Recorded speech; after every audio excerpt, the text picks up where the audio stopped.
Welcome to another In Wheel Time podcast, a 30-minute mini version of the In Wheel Time car show that airs live every Saturday morning, 8 to 11 a.m. Central. Shield.com.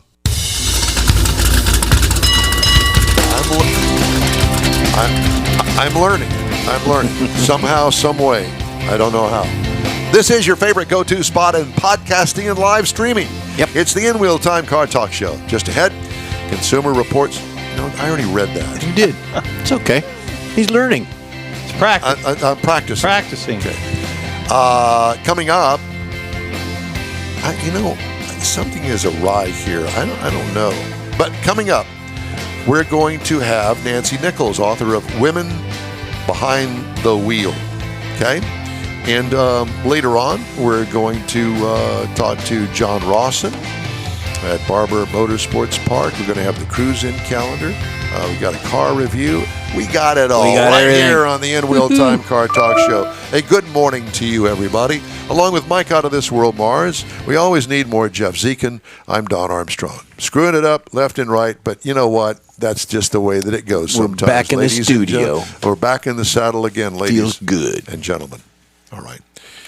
Joining us now is Nancy Nichols. And Nancy, good morning to you.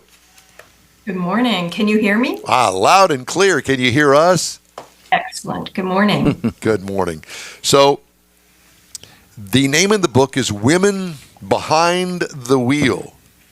Is this a racing publication? Is this a racing centered book? No, not entirely. Here, I have a little picture of it. It's called Women Behind the Wheel. Okay. I'm very proud of it.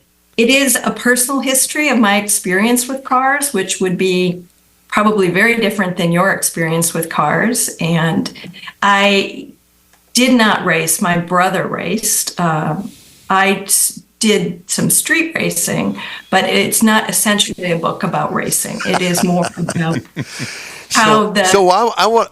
We're going to get to the book in a minute, but I want to know about your street racing. I do too. I'm going, she did some street racing. What did she drive? What were you driving when you had a little street race? So I had a very old Chrysler Beater. It was, but it had a big engine. We did very well together. I grew up in Illinois, on the Illinois-Wisconsin border, so there was a great deal of rural. You're not from Beloit, are you? No, I'm from Waukegan, Illinois. Okay, Waukegan. Well, I'm from Waukesha, Wisconsin, so there's that. There you go. So was south of the Nash Rambler plant. That was right up. Yes, you were. Did you ever buy a Nash? No, my grandmother had a Rambler, but no. I'm not that old, really, to have a Nash. Well, no, you can't say that because you could be in the collector car market, and there are people that are into those, and God bless them. I saw an article just recently in one of my publications, and the man was the original owner of a Rambler station wagon that is completely unrestored, and all he's done is just maintain it all of these many years. It looks like it, but that's okay. It's cool. It's got the patina on the outside and all of that. I'm just saying, there's your opportunity. If you want one, we can fix you up and head you in the right direction. I appreciate that. Yes, okay. All right, so tell me about the book, Women Behind the Wheel. Obviously, it's going to be more centered, more geared to women. Right. It's about women's experience with the car. It's about how the car helps shape what it means to be a modern woman. It talks about, for example, the suffragists were the first to use the car for political action. They draped their cars with bed sheets, essentially, with their slogans, and those became the precursor to what we now know as, the political bumper sticker. So women have used the car pretty much since its inception. Bertha Benz, who of course was married to Wilhelm Benz of Mercedes-Benz, was the first to take the car on a road trip. She just got up one morning. She was bored with her husband and how long it was taking him, and she took it to her mother. Yeah, she stole it. As the story goes, she stole it. Yeah.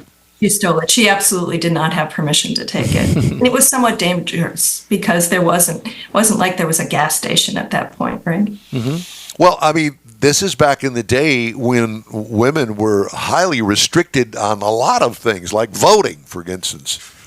Correct. That's why the suffragists used the car. I mean, women couldn't get their own car loans until the mid 1970s without a father or a son. Wow. Mid-70s? The Equal Opportunity Credit Act was in the mid 70s. See, I didn't know that either. I didn't. Was totally unaware of that. You know, those are the kind of things that they just didn't teach in school. Not that I was in school in the mid 70s. I was going to say, but some of us were out of school. Shut up, Mike. Shut up, Mike. We don't want to go there. But you're telling me things that I did not know. So I really think it's interesting because my father was a car salesman, my brother drag raced, to really think about the car. And my experience of the car was so different from my father's and my brother's. I was not allowed to take shop class, for example, even though we had an excellent shop department in my high school. Girls were just not allowed. Well, that's the case at my school. Girls were not allowed they in were shop in home classes. ec. Oh, no, not I mine. was in home ec too. Yeah. Oh, well, we weren't allowed to take home ec. Oh, well, that would Well, be you burned the Oh, school down when you did that's that, right. Mike. But Anyway, we could go do ahead. that. I'm sorry. We get sidetracked here. No, it's the same. So you would have had a very different experience with the automobile than I did. And that has become an issue for the industry, right? Because women have always been involved in the purchase decisions. We can say at least since probably 1920s, but definitely post World War II, women were a big part of how people bought their cars and what they bought. But the car companies, and you know this far better than I do, they had to appeal to men. You know, that there's a saying in the industry that a woman will buy a man's car, but a man will not buy a woman's car.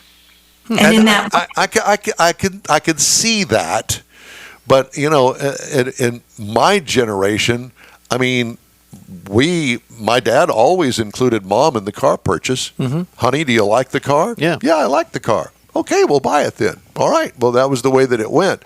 But I also know that, you know, there are some professions, mainly male-dominated professions, that, for instance, a truck.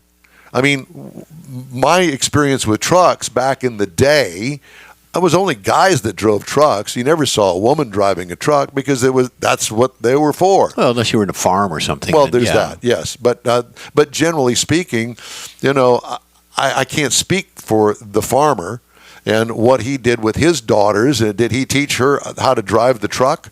Is that where they learned how to drive? You would know better than I, Nancy.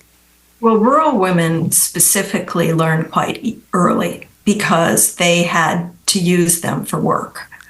I mean, when we think of, so I'm in the Northeast, and when we think of mud season was a thing. It lasted for 3 weeks, and your truck would get stuck. So the operation of a vehicle, especially if you think about it before power steering and before power brakes, and certainly before the electric starter, these were things that required a great deal of strength. To start a car, to move a car, if a car got stuck, to push a car out of the snow or the mud. So women's experience with cars was just very different than men's. Well, ask my mother, because she'll tell you when right before I was born, Dad bought their first car. It was an old, dilapidated DeSoto, okay, a DeSoto. You might not even know what a DeSoto is, but they were around back in the day. And the thing had a starter issue. And so my dad taught my mother how to take the broomstick and a hammer, put it right on the starter, give the broomstick a whack that was on the starter down there, and by golly, it started every time. So Mom was a mechanic and didn't know it. Yep. Yes. I mean, women by necessity had to learn to work the vehicle. I mean, and there are some amazing stories. The Queen of England was called the Princess Mechanic because she worked on vehicles during World War II. But by and large, it wasn't the experience of most women that they worked on their cars. Well, I would believe that. And boy, things have certainly changed because now we have women on NHRA top fuel drag racing teams, mechanicking, CEOs of companies. Yes. Automotive companies. Yeah, exactly. So things have changed dramatically, and I think for the better. I'm a girl dad. I have 2 girls, and I've taught them everything that I knew about cars to a point that they could relate to. Katie's very good about maintaining her car, making sure that the oil gets changed and that sort of stuff. And I taught her how to drive a 5-speed manual transmission, which she still has that car today and drives it every day. Crank windows aren't even available anymore as far as I know. So there's that aspect of it as well. I'm sorry I interrupt you, but please continue on. No, I mean, I think that's laudatory, but that was not the experience, certainly, of women in my age. But as you say, the things have changed dramatically. Mary Barra is head of GM. The engineer who rolled out the electric version of the Ford F-150 is an Asian woman. So women are more involved, but it isn't the case yet that I think the auto industry thinks about women as much as perhaps they should. Do you have anything that's really fun, or things that when you were doing the research on the book that you thought, how weird or how fun or how strange was that? So one of the things that really was remarkable when I researched the book is how much the car changed the nature of romance. And courting and dating was very much something, and you'll appreciate this as a father of 2 daughters. It happened on the front porch. It happened with the mother in the parlor. When you were romancing someone, the gentleman came to the female's house and was there, right? Yes. But when the car showed up, things changed dramatically.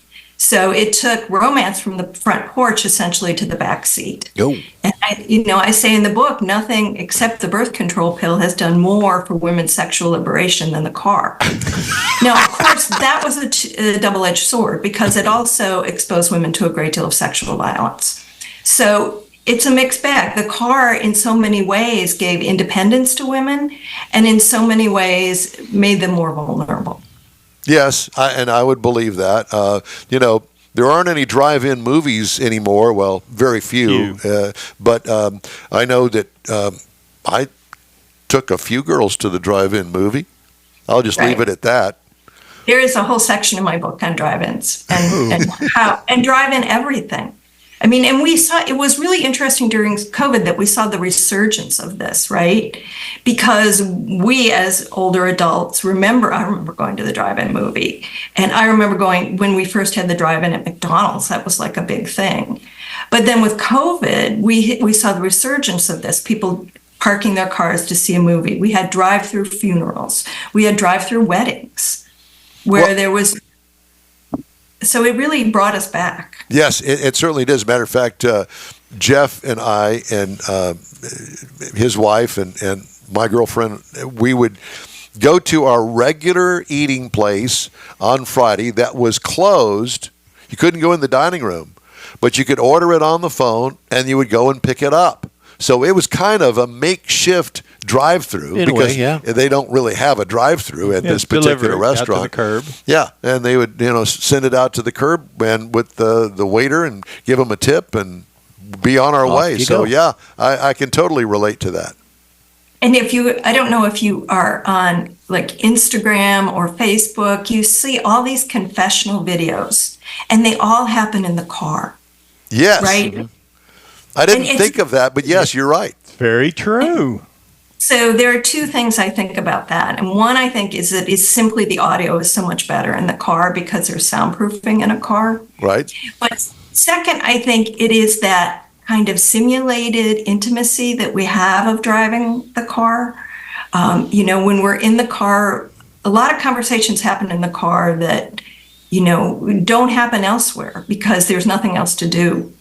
And I think that that's part of why people are going to their cars to make these videos, and they're remembering maybe times that were earlier, or maybe it's kind of a simulated intimacy is what I call it. It's a safe level of privacy. It's a safe space. A safe space. Exactly. Yeah, and it's also one that you would not want any of the things that you were in the car by yourself. The things that you would say either to yourself or to other drivers, you would never want it to get outside of the car. Not all of them, but many of them. You so-and-so, or... Oh, that was you? Right. That was that was me. But that goes across the sexes, so it's not just related to women here. But I'm sure that, there are a lot of similarities between men and women when it comes to that sort of stuff and the privacy of the car. Absolutely. I mean, I have a boy. I have a child who's almost 30 now. He was a soccer player. I drove a minivan. It was a Honda Pilot. It was a vehicle that was really designed for women to have dual roles. I've always worked. I was a very active mom, very hands-on. And if you put those boys in the back of the Pilot, you didn't have, or the Pilot or your Honda Odyssey, you didn't have to say anything. They would talk amongst themselves. It was the only way sometimes for a mom of a boy to really get that insight into what was going on. So it's an educational process for mom by what mom is driving, so you could just listen to everything that was going on. It wouldn't eavesdropping because the boys knew that you were up there driving the car. Right. But I don't think that, speaking from experience, I really didn't use or have mom in my mind when I had conversations with my friends. Mom Right. just listened in. So there is a concept in car culture, which is automotive maternity, which is the inside of the car is essentially very womb-like. It's engineered to be soundproof. It's designed to make you feel safe. There are the cup holders. I mean, I know that some vehicles have upwards of 15 to 19 cup holders. Yes. You always have that warm milk kind of feeling. So there's a lot of research about how we feel when we're inside our cars. And, as you know, nothing in the manufacture of a car is an accident. They know what they're doing when they create these cars, and they're going for certain experiences. It's funny you should say that because Mike and I both, well, I can't speak for him, but I can speak for myself, was a member of the auto writers here in the state of Texas for a while. And we got to meet many of the car designers from the different manufacturers. And through the years that we would be invited to these reveals of these different cars, they would always bring in women that were, and not on purpose women, but they were the ones that designed, for instance, the infotainment system. I remember the lady that helped design the Ford Sync system. Yes. Very intelligent, and it was wonderful talking to her. But it's a completely different aspect of that infotainment system that she pretty much coordinated the design of, because she was female, and there were a lot of feminine touches that were designed into that particular system at that time that us guys really don't think about. And it's the intimate details of this infotainment system that made it easier for us, for everybody, to actually go in and operate it. And she was the one that designed it. Of course, there was a lot of input from a lot of people, but she was the one that ultimately made the final decision. So those kinds of things, and also in the design area, we met some interior design women that were really into automotive interiors, and very, very talented people. So I hear where you're coming from, and I thoroughly enjoy it, being a dad. So there's a long history of this. There were women, about 8 women were brought on by Harley Earl at GM. They were called the Damsels in Design. Cool. And they were the first women to go in. They were from Pratt, which is a design school in New York City. They were allowed to go in and design the interiors of automobiles. Specifically, some of their concept cars were specifically for women. They're credited with the first seat belts, the first rear windshield wipers, and other things that are very common in cars now. It's interesting you should say that because, excuse me for interrupting, but Mike, we've been to the Chrysler Museum when it existed. Yes. Down in the basement, they had a wonderful display down there, and one particular car down there was designed specifically for females, and it was called Femme, F-E-M-M-E. Oh, the Chrysler La Femme. I love it. Yes, it had. Actually, I think it's a Plymouth, the Plymouth La Femme. That is the car I want. Well, let me tell you something. If you could find one of those, buy it, because you'd be a rich woman. One of one. Yeah, absolutely. Exactly. But it had, the tissue dispenser, the mirrors, the record player, and all of these touches that were in it that a guy wouldn't even begin to think about. But it was clear. The makeup case in those cars fits into the back of the passenger side seat, and it's a keystone shape, and it has your initials in it, and you can slide it out. See, you've done your research on the same car. I hear you. I love that car. And no, I can't afford it. Exactly. Well, I find this all very interesting, and it's great to talk to you. Women Behind the Wheel. And is it coming out this week? It is. It's out March 4th. So here it is. Oh, Monday. So is it like on Amazon or? It's on Amazon. Very good. Yep. Yeah, by Pegasus Books. So if you're looking for a present, a gift, or even for yourself, I would encourage you, since you're listening to this car show, read. absolutely. Yeah. Women Behind the Wheel. Nancy Nichols, it's a pleasure, honor, and fun to talk to you. Thank you so much. Have a great day. You do the same. All right. It's the In Wheel Time Car Talk Show, and we're available 24/7 through the iHeartRadio app. Just look for In Wheel Time Car Talk. We also video stream our 3-hour weekly show on Facebook, YouTube, and InWheelTime.com. And podcasts from your favorite podcast provider are available as well. The In Wheel Time Car Talk Show continues right after this quick break. Oh, let's try that again. Pro-Am Auto Accessories has been serving Houston's auto enthusiasts since 1984, providing world-class products for sports cars, European sedans, and American muscle. Pro-Am is known as the place to go to find exclusive and hard-to-find parts and accessories. Pro-Am is one of the very first distributors in the USA for brands such as Recaro, Redline, Momo, Corbo, and Simpson. Located in the heart of Houston's premier retail and service corridor, the Galleria area, Pro-Am's walk-in storefront includes an 8,000-square-foot warehouse, showroom, and installation bays. Pro-Am not only sells parts and accessories, but also offers installation and service. Pro-Am is now reaching a worldwide audience through Pro-Am.com, taking its local reputation to the rest of the world. At Pro-Am Auto, you'll be dealing with a small group of professionals who truly want to help you with your automotive needs. If you don't see what you're looking for on the website, call and Pro-Am will lend you a hand.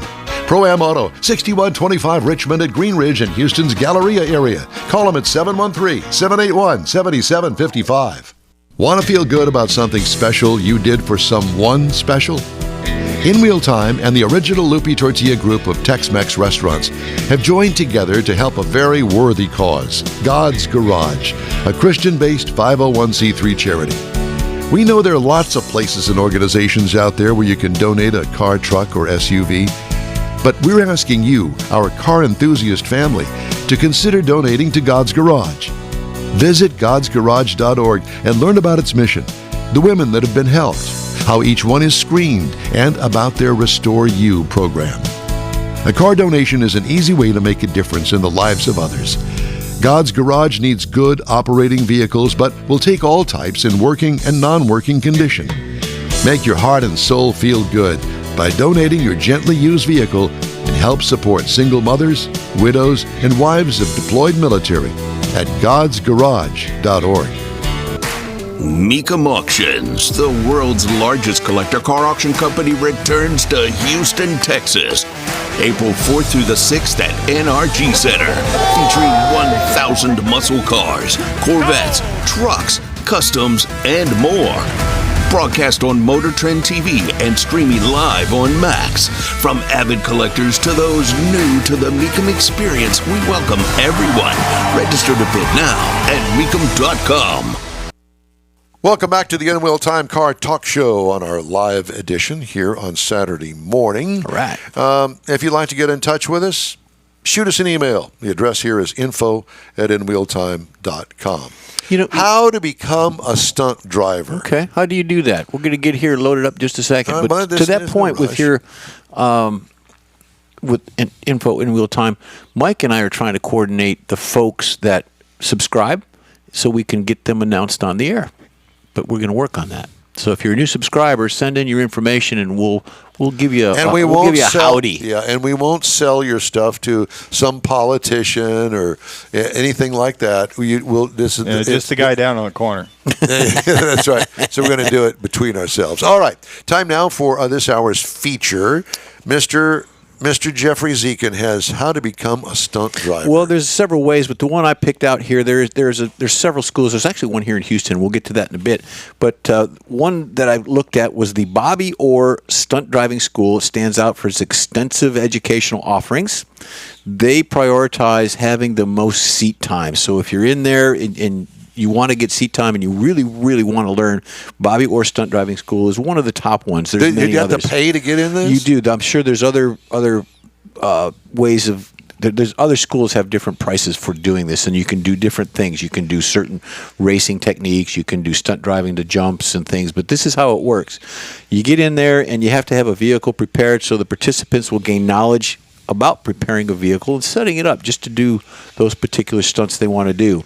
Specialized skills. The curriculum, now Mike, this is for you. The curriculum is focused on specialized skills, includes the mastery and refinement of 180-degree turns, sliding 90-degree turns, and spot-on 180-degree reverse turns. You know all about that because He you've did. had your way with those on-ramp acceleration tests that got out of control. A school would be good because I tried doing some of that before, and it He just did that on the way here it's this not morning. one of those things you can learn real well on your own. No, because you're usually in some sort of a panic trying to get out of it. Well, Exactly.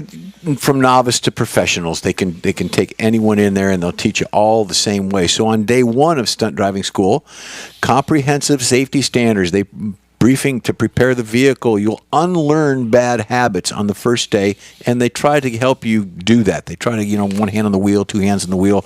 They offer you that schooling. Well, there's Mr. Mars right there. There you go. There's got one it on for its him. nose. There's one for him. Let's go ahead and put that on there. There it is. I was looking for that. Day 2 of stunt driving school, they will design courses for the individual. If you're looking for something in particular, you can tell them and they'll design the course for it. You can learn or refine the driving skills that they offer you. It's a very comprehensive program, and they'll go A to Z, soup to nuts on everything you want to do.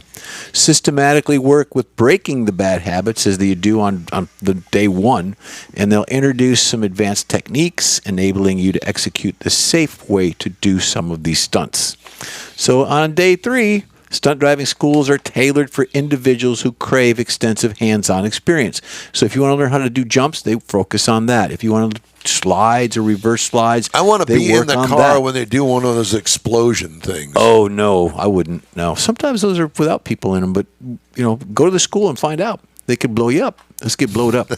After completing the initial course, then they'll get with the precision timing, and they'll look at what you want to do, and then they'll hone those techniques for the drifting techniques, both front wheel and rear wheel drive. So they'll give you a brief recap, and then they'll tell you whether you're worth going ahead and doing it if you want to get more. So some of the driving schools, and of course, John is probably at one right now with the the barber. Right, the barber. But you've got Bondurant School of High Performance Driving in Chandler, Arizona. They do that. Skip Barber School in New Jersey and in Houston. They do that. Allenberg Racing Schools in Canada. Team O'Neill Rally School in Dalto, New Jersey, and of course the Bertha Benz Racing School in Palm Beach and in Pocono. So any one of those, you can satisfy your need for speed, become a stunt driver, and someday you might be doing it. And it's for men and women, for novice, and all that good stuff. Or get to know one of those stunt drivers out in Hollywood and go by word of mouth. Oh, Jeff Zekin with the Jeff Zekin Stunt Driving Academy. He sent me. Oh, okay. Well, we'll get you right He knows in. Mike Mars, so you're in. Yeah, exactly. Hey, today's In Will Time Car Talk Show is sponsored by the group of original Loopy Tortilla restaurants in Houston, Beaumont, and College Station, Gulf Coast Auto Shield, and Pro-Am Auto Accessories. We continue here on In Wheel Time right after this quick break. The original group of Loopy Tortilla restaurants will have you telling your family and friends just what the original recipes mean when it comes to the best fajitas in Southeast Texas. Founder Stan Holt invites you to visit the original Loopy Tortilla near I-10 and Highway 6. Here's the original house that inspired the design of all the rest and the original charm that helped make Loopy Tortilla the go-to destination for Houston Tex-Mex. Speaking of original, nothing can compete with the original lime pepper marinade that everyone will agree makes Loopy Tortilla award-winning beef fajitas the best anywhere. Loopy Tortilla Katy is another location that gives you the same quality and service Houstonians have come to expect at Loopy's. It's located just off I-10 and the Grand Parkway at Kingsland Boulevard in Katy. Find yourself in Aggieland? Head to the Loopy Tortilla in College Station, located just around the corner from Kyle Field. It's a great place to enjoy those famous frozen margaritas before or after the game. Headed east to Louisiana, stop in at the Loopy Tortilla in Beaumont. It too's on I-10. You can't miss it. The original group of Loopy Tortilla restaurants invites you in for the best Tex-Mex anywhere. You own a car you love. Well, why not let Gulf Coast Auto Shield protect it? Houstonian John Gray invites you to his state-of-the-art facility to introduce you to his specialist team of auto enthusiasts. We promise you'll be impressed. Whether you're looking to massage your original paint to a like-new appearance, apply a ceramic coating, install a paint protection film, nano-ceramic window tint, or new windshield protection called ExoShield, Gulf Coast Auto Shield is where Houston's car people go. Curbed your wheels? Instead of buying new, why not have them repaired? How about a professionally installed radar detector? Gulf Coast Auto Shield does that too. Get a peek inside the shop and look at the services offered by getting online and heading to gcautoshield.com. Better yet, stop by their facility at 11275 South Sam Houston Tollway, just south of the Southwest Freeway, and get a personal tour. Gulf Coast Auto Shield is your place to go for all things exterior. Call them today, 832-930-5655 or gcautoshield.com. That's it for this podcast episode of the In Wheel Time Car Show. I'm Don Armstrong, inviting you to join us for our live show every Saturday morning, 8 to 11 a.m. Central on Facebook, YouTube, Twitch, and our InWheelTime.com website. Podcasts are available on Apple Podcasts, Spotify, Stitcher, iHeart Podcast, Podcast Addict, TuneIn, Pandora, and Amazon Music. Keep listening, and we'll see you soon.